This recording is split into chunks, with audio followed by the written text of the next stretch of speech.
Now that Steve Smith is back in the Miami lineup, look for the Heat to make a move. What better way to start than with a visit from visiting Milwaukee? Miami also anticipating the return of Willie Burton, but that's been put on the shelf. He'll have surgery Monday on his right wrist, injured back on January 12th. John Sally with an easy drive gets 2 for Miami, but Eric Murdoch then turns things around. 180 degrees to the right.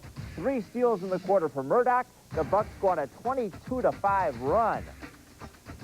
Short time later, off another turnover, Todd Day, a 2-on-1 fast break. He keeps it. Milwaukee shoots 70% in the first quarter, and it's 59-43 at intermission. For most Angelinos, Sunday marks the Super Bowl. For the Lakers, it marks the end of a torrid 6-game road trip, which includes a stop tonight in Indiana. Dale Davis controls the opening tip, and then on a fly pattern gets the pass and the first points of the game. Davis, who entered the week with 342 points and 342 rebounds, gets both here, gets the board, and then catches the Lakers napping. Another fast break. Indiana a 13-2 run. Randy Funn says this is 5-on-5, but A.C. Green must be admiring rather than guarding Mr. Davis. Then things get worse. Anthony Peeler misses the jam. It's ugly for L.A. fans and Coach Funn. They're down by nearly 30. George McLeod leading Indiana with 16. Well, as usual, Richfield Coliseum is sold out tonight, but with the Shack in town, the ticket is hotter than ever. And it may not be the first Tuesday after the first Monday, but the polls close tonight.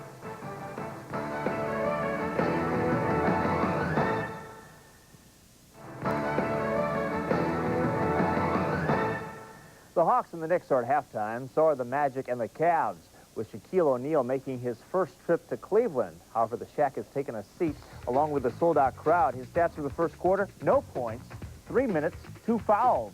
The Cavs take advantage. Look at this nice fast break. Larry Nance, Greg Elo, Mark Price to Brad Daugherty for the lay-in. Mark Price will be in the All-Star shootout. Here he pops from 3 and buries it. The Shaquille's backup is Greg Kite. And here he bowls his way into the hoop, gets the basket, no foul called right there. Gerald Wilkins to Danny Ferry. His father, Bob Ferry, says he should get more playing time with a shot like that. Maybe Lenny Wilkins will have to find more time for him. Then look at Brad Daugherty with a great pass to Terrell Brandon. Looks easy for Cleveland, but Donald Royal sparks a great comeback. The Magic scoring 18 points in succession. They made 9 shots in a row on offense, and they are very much in this game at intermission. Of all the centers in NBA history, it's been 24 years since a rookie started in the All-Star game. That was pivot man Elvin Hayes back in 1969. But the Shack is a size 20 shoe-in to join him. With the All-Star voting coming to a close tonight, the Shack is about to unseat Patrick Ewing in a landslide. Brad Daugherty, an All-Star in his own right, could be the odd man out. The only 3 rookie centers to start in the All-Star game, all back in the 60s, preceding the Big E, Walt Bellamy in 1962 and Wilt Chamberlain in 1960. For most card collectors, the most profitable investment of late has been the card of Julius Erving, who is set to enter the Basketball Hall of Fame in May. At one time, basketball cards made up a small portion of the collectible industry, but that changed in the 80s, when, according to Fortune magazine, the #1 investment of the decade was card collecting, far more lucrative than the stock market, gold, and other commodities. As the supply has increased, so has the demand, despite warnings of oversaturation. Retail sales from all sports trading and novelty cards has increased to $1 billion a year, and such spokesmen as Magic Johnson. You may think of me as a little kid, but I know a lot about basketball. You know a lot about cards, but you don't know a lot about basketball. Got about John Stockton. John Stockton for who? For you. Well, no, I would keep John Stockton because I would sit you on the bench and then put Stockton in for you. Who you going to sit on the bench?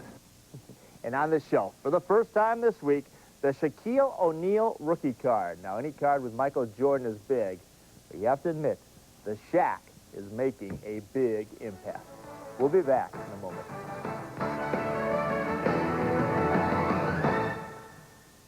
The Knicks by 16. Kevin Willis leading the way with 19. And we'll update you that score from Cleveland. We mentioned that Shaquille O'Neal had an offer in the first quarter, no points, but he is in double figures already with 10 now, and Orlando giving Cleveland a run that is early third quarter. A Dream Team matchup tomorrow night on TNT. Also a grudge match. The last time Phoenix and San Antonio met, Charles Barkley's Suns lost in a controversial overtime to David Robinson's Spurs. The rematch on TNT. The Hawks are on TBS again Saturday, this time at home against Philadelphia. But still ahead, the Hawks and the Knicks the second half. A good half for the Hawks. Madison Square Garden, Pete Van Weeren and Dick Versace are standing by, and they'll rejoin us in a moment.